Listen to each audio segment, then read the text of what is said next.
Good morning, my dear student. Welcome to all, especially for third BCom 5th semester students. Now we are discussing income tax law and practice 1 for the assessment year 2020 to 21. First, introduction about the subject. The subject income tax law and practice is one of the interesting and important subject in your future. Generally, tax can be classified in two types. First one, direct tax. Second one, indirect tax. அதாவது வரியை இரு வகையாக பிரிக்கலாம். ஒன்று நேர்முக வரி, மற்றொன்று மறைமுக வரி. இதில் இன்கம் டேக்ஸ்ன்றது என்னன்னு பார்த்தீங்கன்னாக்கா நேர்முக வரி. Income tax is a direct tax. அதாவது டைரக்ட் டேக்ஸ்ன்றது வரி செலுத்துபவரே தன்னுடைய வருமானத்திற்கான வரியை அரசாங்கத்திடம் நேரடியாக செலுத்துவதுதான் நேர்முக வரி. ஓகே. மறைமுக வரி அதாவது indirect tax, it means the tax payer அதாவது assessee to pay the tax through any middleman. It may be retailer or wholesaler or manufacturer. It is called indirect tax. Okay. இப்போ இந்த இன்கம் டேக்ஸ் லா அண்ட் ப்ராக்டிஸ்ன்றது பார்த்தீங்கன்னாக்கா direct tax கேட்டகரியில் வருதுங்க. இப்போ அதை பற்றி நம்ம பார்க்கலாம். Income tax is a tax on income. ஒரு நபர் தான் ஈட்டிய வருமானத்திற்கான வரி தான் income tax. Okay. It is a direct tax. அதாவது இன்கம் டேக்ஸ்ன்ற எந்த கேட்டகரியில் வருதுனாக்கா டைரக்ட் டேக்ஸ்ன்ற கேட்டகரியில் வருது. Direct tax means the assessee or tax payer to pay the tax directly to the government. Okay. Income tax is an annual tax levied on every person in respect of income exceeding a specified limit. அதாவது ஒரு நபர் தான் ஈட்டிய எல்லா வருமானத்துக்கும் வரி கட்டண அவசியம் இல்லை. கேட்டகரி வைஸு ஸ்லாப் ரேட் கொடுத்துருக்காங்க. அந்த ஸ்லாப் ரேட்டை விட எக்ஸீட் ஆகும்போது மட்டும்தான் அவருடைய வருமானத்துக்கான வரியை பேமெண்ட் பண்ண வேண்டியதாக இருக்கும். நல்லா புரிஞ்சுங்க. Every person in respect of income exceeding a specified limit, அவர் ஏர்ன் பண்ணிக்கிற இன்கம் இதில் ஒரு ஸ்பெசிஃபைட் லிமிட் கிராஸ் ஆகும்போது மட்டும்தான் அவர் அந்த வருமானத்துக்கான டேக்ஸ் கட்ட வேண்டியதாக இருக்கும். Okay. Next one, the income tax is one of the important sources of revenue to the government. அரசாங்கத்திற்கான வருமானத்தில் இந்த இன்கம் டேக்ஸும் one of the important sources. அரசாங்கம் ஈட்டக்கூடிய பல்வேறு விதமான வழிமுறைகளில் நாம் பேமெண்ட் பண்ணக்கூடிய நேர்முக வரி அதாவது இன்கம் டேக்ஸ் இதுவும் அரசாங்கத்துக்கான முதன்மையான வழிவகையில் ஒன்றாக இருக்குது. Okay. Income tax play a very important role in the national economy. இந்திய பொருளாதாரத்தில் இந்த இன்கம் டேக்ஸ் ஒரு முக்கிய பங்காற்றுது. ஓகே. அதாவது இன்கம் டேக்ஸ் பொறுத்தவரை என்னன்னு பார்த்தீங்கன்னாக்கா ஒரு நேர்முக வரி. ஒரு நபர் தான் ஈட்டிய வருமானத்திற்கான வரியை அந்த வருமானத்தில் ஒரு பகுதியை போக, அதாவது எக்ஸீடிங் எ ஸ்பெசிஃபைட் லிமிட், மீதமுள்ள வருமானத்திற்கு அரசாங்கத்திற்கு நேரடியாக செலுத்தக்கூடிய வரி தான் income tax. Okay dear student, sir James Wilson என்பவரால் 1860ஆம் ஆண்டு இந்தியாவில் வருமான வரி சட்டம் அறிமுகப்படுத்தப்பட்டது. Sir James Wilson introduced income tax in India for the first time in 1860. Okay, அவர் இன்ட்ரடியூஸ் பண்ண வருமான வரி சட்டத்தை ஒரு சில மாடிஃபிகேஷன் செய்து நடைமுறைக்கு தகுந்த மாதிரி எப்போ இந்தியாவில் இன்கம் டேக்ஸும் தனியே ஒரு அமைப்பாக அல்லது சட்டமாக கொண்டு வந்தாங்கன்னு பார்த்தீங்கன்னாக்கா 1961 the government of India, after consultation with Ministry of Law, enacted the Income Tax Act 1961. முதலில் அறிமுகப்படுத்தியது சர் ஜேம்ஸ் வில்சன். எப்போன்னு பார்த்தீங்கன்னா 1860. அவர் அறிமுகப்படுத்திய வருமான வரி சட்டத்தில் ஒரு சில மாற்றங்களை செய்து இந்தியாவில் வருமான வரி தனியொரு சட்டமாக 1961ஆம் ஆண்டு தான் அறிமுகப்படுத்தப்பட்டது. 1961ஆம் ஆண்டு அறிமுகப்படுத்தப்பட்டாலும் எப்போ நடைமுறைக்கு வந்ததுன்னு பார்த்தீங்கன்னாக்கா ஏப்ரல் 1, 1962. இந்த act came into force on 1st April 1962. முதலில் அறிமுகப்படுத்தி 1860, அதில் மாற்றங்கள் செய்தது 1961, நடைமுறைப்படுத்தியது எப்போன்னு பார்த்தீங்கன்னாக்கா 1/4/1962. Okay, it is extended to the whole of India including Jammu and Kashmir. இந்திய வருமான வரி சட்டம் 1961 இந்தியாவில் அனைத்து மாநிலங்களுக்கும் பொருந்தும், இன்க்ளூடிங் ஜம்மு அண்ட் காஷ்மீர். ஒரு சில சட்டங்கள் ஜம்மு அண்ட் காஷ்மீருக்கு பொருந்தாது. ஆனால் இன்கம் டேக்ஸ் ஆக்ட் 1961 இந்த சட்டமானது ஜம்மு அண்ட் காஷ்மீர் மாநிலத்துக்கும் பொருந்தும். ஓகே,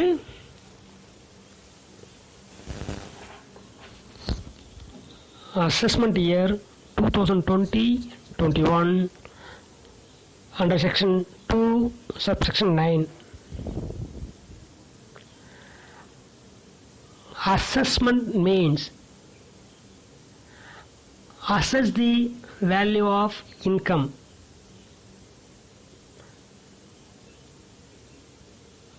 நாம் ஈட்டிய வருமானத்திற்கு எவ்வளவு வரியை செலுத்தணும்னு மதிப்பீடு செய்தல் அல்லது கணக்கீடு செய்தல் தான் அசஸ்மெண்ட். Current assessment year 2020-21. இந்த அசஸ்மெண்ட் இயர் கன்சிஸ்ட் 12 months, அதாவது மதிப்பீட்டாண்டு 12 மாதங்களை உள்ளடக்கியது. இந்த assessment year commencing on 1st day of April every year. The assessment year also known as financial year. Okay, அதாவது அசஸ்மெண்ட் இயருக்கு என்ன இன்னொரு பேருன்னு பார்த்தீங்கன்னாக்கா நிதியியல் ஆண்டு. ஈட்டிய வருமானத்திற்கு ஒரு சில கழிவுகளை போக எவ்வளவு வரியை செலுத்தணும்னு கணக்கீடு செய்யும் ஆண்டு தான் அசஸ்மெண்ட் இயர், அதாவது மதிப்பீட்டாண்டு. The assessment year begins on 1st April and end on 31st March every year. ஒவ்வொரு மதிப்பீட்டாண்டும் அந்த வருடத்தில் ஏப்ரல் 1 தேதியில் தொடங்கி அடுத்த வருடம் 31 மார்ச்சில் முடிவடையும். ஓகே, நடப்பு மதிப்பீட்டாண்டு அதாவது The current assessment year is 2020-21. எப்போ தொடங்குதுன்னு பார்த்தீங்கன்னா ஃபர்ஸ்ட் ஏப்ரல் 2020 தொடங்கி 31st March 2021 முடியும். Okay, dear student, assessment is nothing but it is assess the value of income. ஈட்டிய வருமானத்திற்காக வரியை செலுத்துவதற்காக மதிப்பீடு செய்யும் ஆண்டே மதிப்பீட்டாண்டு. இதுக்கு என்ன இன்னொரு பேருன்னு பார்த்தீங்கன்னாக்கா நிதியியல் ஆண்டு. இப்போ நம்மளுடைய கரண்ட் அசஸ்மெண்ட் இயர் எதுன்னு பார்த்தீங்கன்னா 2020-21. ஓகே, அது எப்போ தொடங்குதுன்னு பார்த்தீங்கன்னா ஃபர்ஸ்ட் ஏப்ரல் 2020 தொடங்கி 31st March 2021 முடியும்.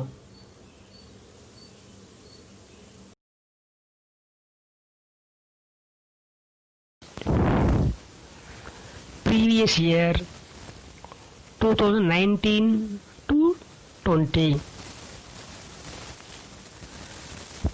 The previous year means the financial year immediately preceding the assessment year.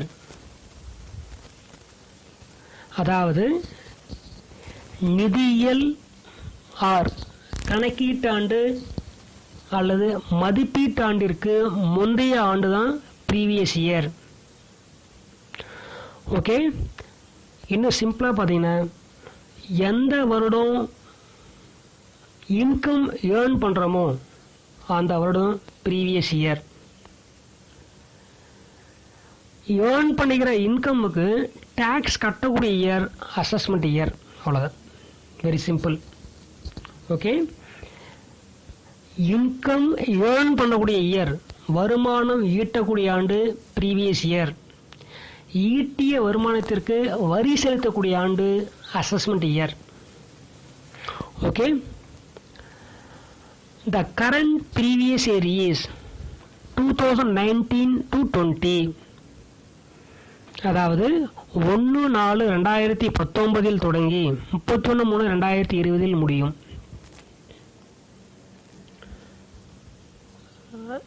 Previous year consists 12 months or less than 12 months. Previous year எல்லாம் கம்பல்சரி 12 months இருக்குன்ற அவசியம் இல்லை. ஆனால் அசஸ்மெண்ட் இயரில் கம்பல்சரி 12 months இருக்கணும். ஒரு சில சூழ்நிலையில் ப்ரீவியஸ் இயர் 12 months குறைவாக இருக்கலாம். அது எந்த மாதிரி நேரங்களின்னு பார்க்கும்போது, ஃபார் எக்ஸாம்பிள், எக்ஸ் என்ற நபர் 1st August டியூட்டியில் ஜாயின் பண்ணுறாருங்க. அப்போ அவர் எத்தனை மாதங்கள் வருமானம் ஈட்டியிருப்பாருன்னு பார்த்தீங்கன்னா ஆகஸ்ட் முதல் அடுத்த வருடம் 31st March வரைக்கும். அப்போ நம்பர் ஆஃப் மந்த் பாருங்கள், August, September, October, November, December, ஜனவரி, பிப்ரவரி, மார்ச். அப்போ அவருடைய ப்ரீவியஸ் இயர் எத்தனை மாதம் வரும்னாக்கா 8 மாதங்கள் மட்டுமே வரும். அதே மாதிரி கம்பெனி அல்லது ஏதாவது புதுசாக தொழில் தொடங்கும் போதும் அவர் எந்த தேதியில் தொழில் தொடங்குறாரோ அந்த தேதியில் இருந்து தான் நமக்கு ப்ரீவியஸ் இயர் கேல்குலேஷன் எடுத்துக்கணும். ஒரு எக்ஸாம்பிள், 1st January ஒருத்தர் தொழில் தொடங்கியிருக்கார். அப்போ அவருடைய ப்ரீவியஸ் இயர் எத்தனை மாதம் வரும்? ஜனவரி, பிப்ரவரி, மார்ச், ஒன்லி 3 months தான். ஓகே, அசஸ்மெண்ட் இயரை பொறுத்தவரைக்கும் கம்பல்சரி 12 months இருக்கணும். பட் இந்த ப்ரீவியஸ் இயர் பொறுத்த வரைக்கும் 12 months இருக்கலாம், அல்லது லெஸ் தென் 12 months இருக்கலாம். 12 மாதம் குறைவாக இருக்கக்கூடிய சூழ்நிலை புதியதாக, அதாவது நியூலி ஸ்டார்டட் பிஸ்னஸோ இல்லை புதுசாக டியூட்டியில் ஜாயின் பண்ணாலோ அந்த மாதிரி சூழ்நிலையில் மட்டுமே 12 months குறைவாக இருக்கும். Okay dear students, previous year பொறுத்த வரைக்கும் 12 months இருக்கலாம், அல்லது 12 months குறைவாக இருக்கலாம். பட் அசஸ்மெண்ட் இயர் பொறுத்த வரைக்கும் கம்பல்சரி 12 months இருக்கணும். Okay, current previous year 2019-2020.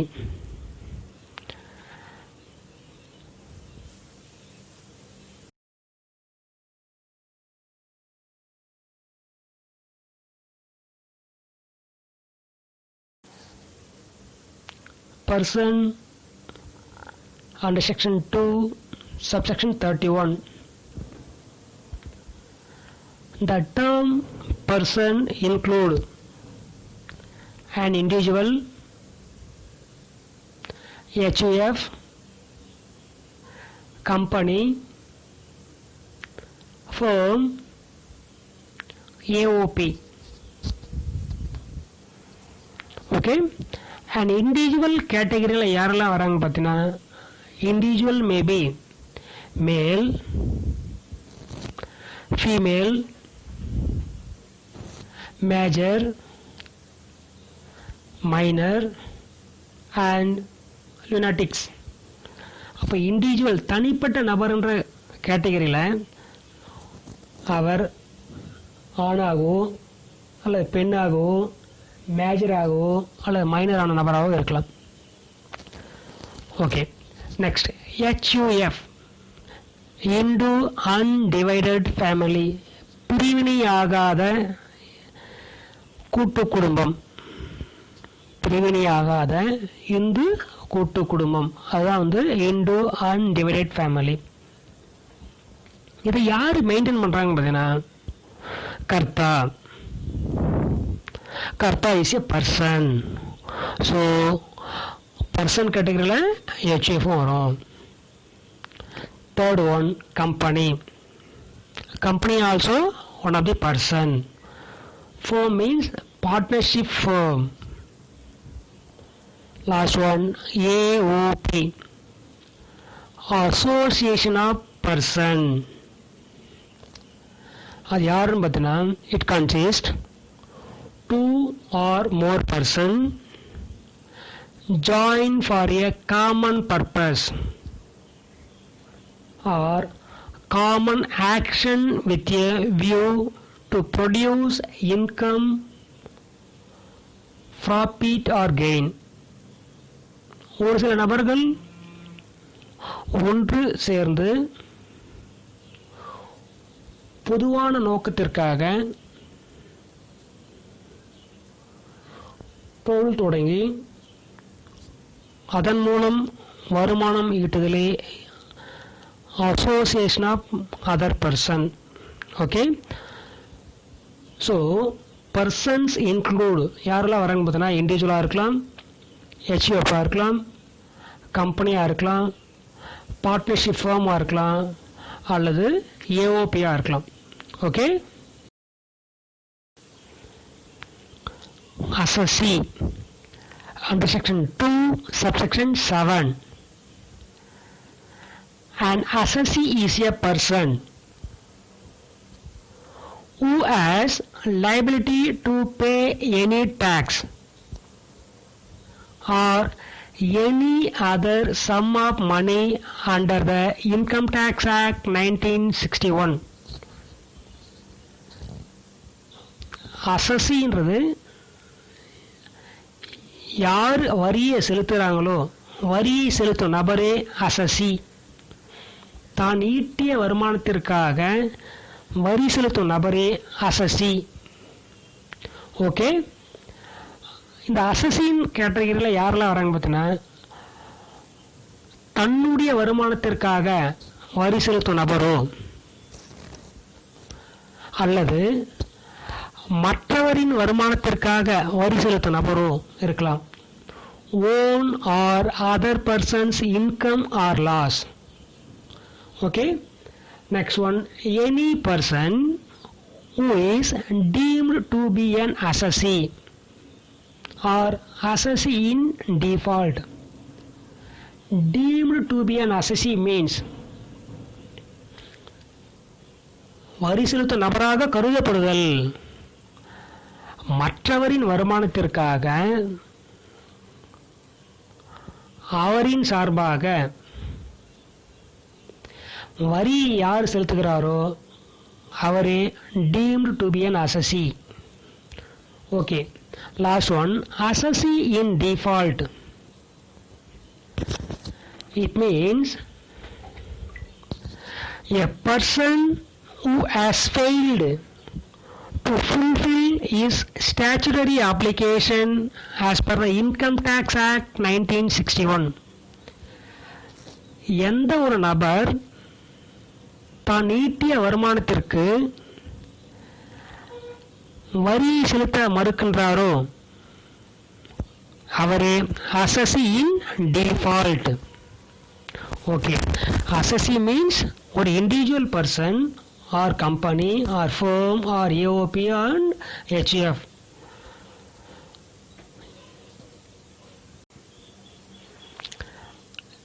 Income under section 2 subsection 24. Generally, as per Income Tax Act 1961, income can be classified under 5 heads. First one, salary income. Second one, income from house property. Third one, profit and gain of business or profession. Fourth one, capital gain. Last one, income from other sources.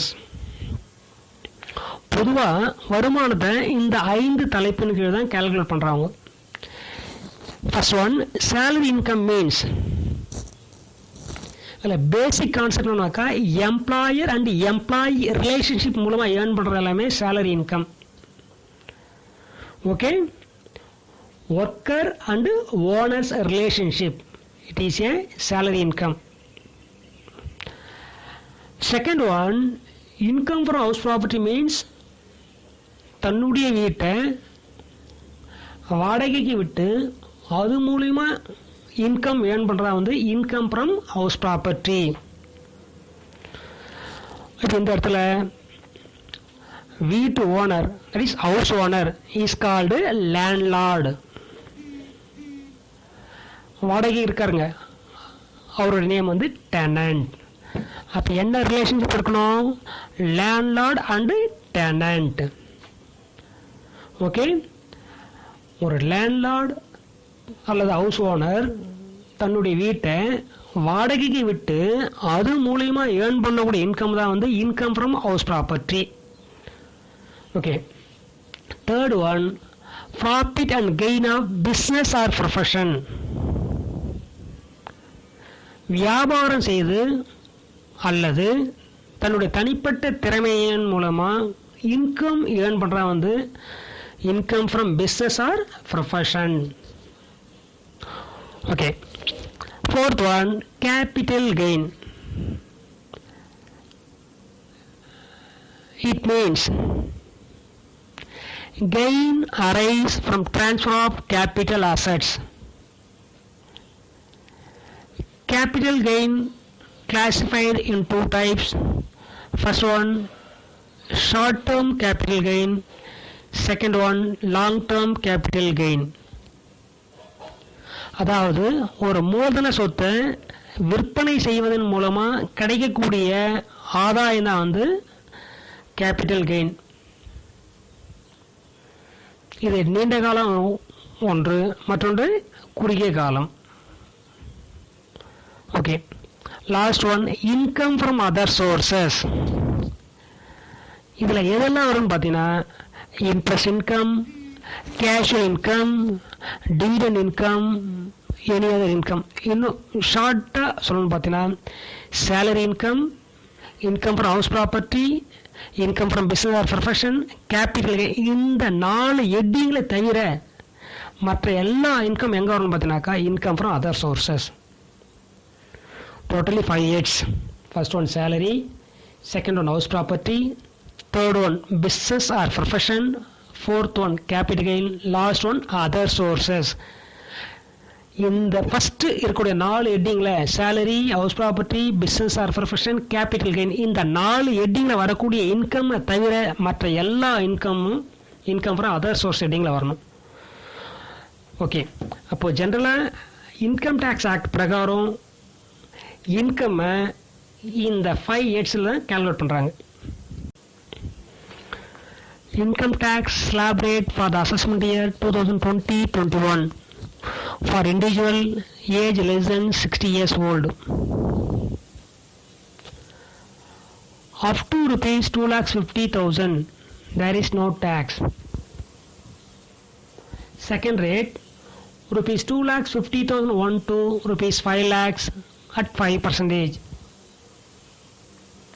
Third rate, rupees 5 lakhs 1 to rupees 10 lakhs 20%. Fourth rate, above rupees 10 lakhs 30%. அதாவது ஒரு தனிப்பட்ட நபராக இருந்து அவரின் வயது 60க்கு குறைவாக இருக்குமேயானால் அவர் ஈட்டிய வருமானத்தில் முதல் 2,50,000 ரூபாய்க்கு வரி செலுத்த தேவையில்லை. First one. செகண்டு, முதல் 2,50,000 போக மீதமுள்ள பணத்தில் 2,50,000 ரூபாய்க்கு 5% வரி செலுத்த வேண்டும். ஓகே, ஃபஸ்ட்டு 2,50,000க்கு நோ டேக்ஸ், அடுத்த 2,50,000க்கு 5%. அப்போ இதில் எவ்வளோ முடிஞ்சு போச்சுங்க? அவர் ஏர்ன் பண்ணிய டோட்டல் இன்கமில் ஃபஸ்ட்டு 2 lakhsக்கு நில், அடுத்த 2,50,000க்கு 5%. அப்போ இது வரைக்கும் 5 lakhs முடிஞ்சு போச்சு. மீதமுள்ள வருமானத்தில் 5 லட்சத்திற்கு 20%. ஓகே, ஃபஸ்ட்டு 2,50,000 நில், அடுத்த 2,50,000க்கு 5%, அடுத்த 5 lakhsக்கு 20%. இது போக ரிமைனிங் பேலன்ஸ் ஏதாவது இருந்தால் அதுக்கு 30% செலுத்தணும். ஓகே, அப்போ இண்டிவிஜுவலை ஜஸ்ட் 4 கிளாசிஃபிகேஷன். ஃபஸ்ட்டு 2,50,000 நில், second 2,50,000 5%, third 5 lakhs 20%, balance 30%. Okay, income tax slab rate for senior citizen. Senior citizen means age 60 or more than 60 years but less than 80 years. First slab rate, income up to rupees 3 lakhs no tax. Second one, rupees 3 lakhs 1 rupee to 5 lakhs 5%. Third one, rupees 5 lakhs 1 rupee to 10 lakhs 20%. Last one, more than 10 lakhs at 30%. அதாவது தனிப்பட்ட நபராக இருந்து அவரின் வயது 60க்கு மேல் 80க்குள் இருக்குமேயானால் அவர் ஈட்டிய மொத்த வருமானத்தில் முதல் 3 லட்சத்திற்கு வரி செலுத்த தேவையில்லை. ஓகே, மீதமுள்ள வருமானத்தில், அதாவது 3 லட்சம் போக மீதமுள்ள வருமானத்தில் அடுத்த 2 லட்சத்திற்கு 5% செலுத்தணும். அப்போ இது வரைக்கும் எவ்வளோ முடிஞ்சது? ஃபஸ்ட்டு 3 lakhs டேக்ஸே இல்லை, அடுத்த 2 lakhs 5%. இப்போ இந்த 5 லட்சம் முடிஞ்சது. அது போக மீதமுள்ள வருமானத்தில் 5 லட்சம் இருந்தால் அதுக்கு 20% செலுத்தணும். ஃபஸ்ட்டு 3 lakhs நில், அடுத்த 2 lakhs 5%, அடுத்த 5 lakhs 20%.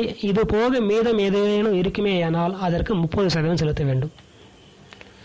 அப்போ ஒரு நபர் சீனியர் சிட்டிசனாக இருந்தால் ஃபஸ்ட்டு 3 lakhsக்கு நோ டேக்ஸ், அடுத்த 2 lakhs 5%, அடுத்த 5 lakhs 20%, balance amount 30%. Okay, income tax slab rate for super senior citizen, age 80 years and above 80, income up to rupees 5 lakhs no tax. Second one, rupees 5 lakhs 1 to 10 lakhs 20%. Third one, above 10 lakhs 30%. Okay, தனிப்பட்ட நபராக இருந்து அவரின் வயது 80 அல்லது அதற்கு மேல் இருந்தால் அவர் ஈட்டிய வருமானத்தில் முதல் 5 லட்சத்திற்கு வரி செலுத்த தேவையில்லை. ஓகே, செகண்ட் ஒன், அவர் ஈட்டிய வருமானத்தில் முதல் 5 லட்சம் போக மீதமுள்ள தொகையில் 5 லட்சத்திற்கு 20% செலுத்த வேண்டும். ஃபஸ்ட்டு 5 லட்சம், அதுக்கடுத்து 5 லட்சம், அப்போ டோட்டலி 10 lakhs போக ரிமைனிங் பேலன்ஸ் அமௌண்ட் ஏதாவது இருந்தால் அதுக்கு 30% செலுத்தணும். அப்போ ஒரு நபர் 80 மேல் இருந்தால் அவருடைய ஸ்லாப் ரேட்டு ஜஸ்ட் 3 கிளாசிஃபிகேஷன் தான். ஃபஸ்ட்டு 5 lakhs நில், second 5 lakhs 20%, balance 30%. Okay, health and education cess an additional 4% health and education cess will be applicable on the tax amount calculated as above. As per Income Tax Act 1961, slab rate of individuals classified in 3 category. First one individual, second one senior citizen, third one super senior citizen. Okay, இப்போ இந்த மாதிரி ஏற்கனவே பார்த்தேன், நபர்களுடைய வருமான வரியில் இருந்து 4% health and எஜுகேஷனுக்காக நம்ம கட்டணும். அது இண்டிவிஜுவல் பர்சனாக இருந்தாலும் சரி, அல்ல சீனியர் சிட்டிசனாக இருந்தாலும் சரி, இல்லை சூப்பர் சீனியர் சிட்டிசனாக இருந்தாலும் அவங்களுக்கு கேல்குலேட் பண்ணி வச்சுக்கூடிய டேக்ஸ் அமௌண்ட்டில் 4% அடிஷ்னலாக ஹெல்த் அண்ட் எஜுகேஷனுக்காக பேமெண்ட் பண்ணணும். இது applicable for all அசஸி. Dear student, now we are discuss about capital receipt and revenue receipt. Capital receipt is any amount received from transfer of capital assets. It is called capital receipt. For example, sale of fixed assets. It is one of the example of capital receipt. Then revenue receipt means amount received from other than sale of capital assets. For example, sale of goods, interest received, rent received. These are the example of revenue receipt. Okay, first capital receipt, sale of capital assets, compensation received, insurance money received for loss of capital assets, premium on issue of shares and premium on redemption, grant received from government. These are the example of capital receipt. Okay, then revenue receipt, sale of goods, annuities received, insurance money received for loss of stock in trade. Okay, insurance money received for loss of capital assets இருந்தா அது capital receipt. Insurance money received for loss of stock இருந்தா revenue receipt. Okay, next pension received periodically, that is monthly pension received. Next, interest on income tax refund. These are the example of capital receipt and revenue receipt. Okay, capital receipt means any amount received from transfer of capital assets. These are the capital receipt. Last one, example of capital expenditure and revenue expenditure. Capital expenditure means any amount incurred for capital nature. Good example, purchase of fixed assets. It is called capital expenditure. Okay. Revenue expenditure means any amount incurred for revenue nature. It is revenue expenditure. For good example, purchase of fixed assets is capital nature, but repair on fixed assets is called revenue nature. Capital nature means benefit derived from investment more than 1 year. It is called capital expenditure. Revenue expenditure means any benefit derived from amount incurred within 1 year. It is called revenue nature. Okay. Now we are going to example of capital expenditure. First one, cost of purchase of fixed assets. Second one, expenditure incurred in obtaining capital. Share issue பண்ணும்போது செய்யக்கூடிய preliminary expenses. It is called capital expenditure.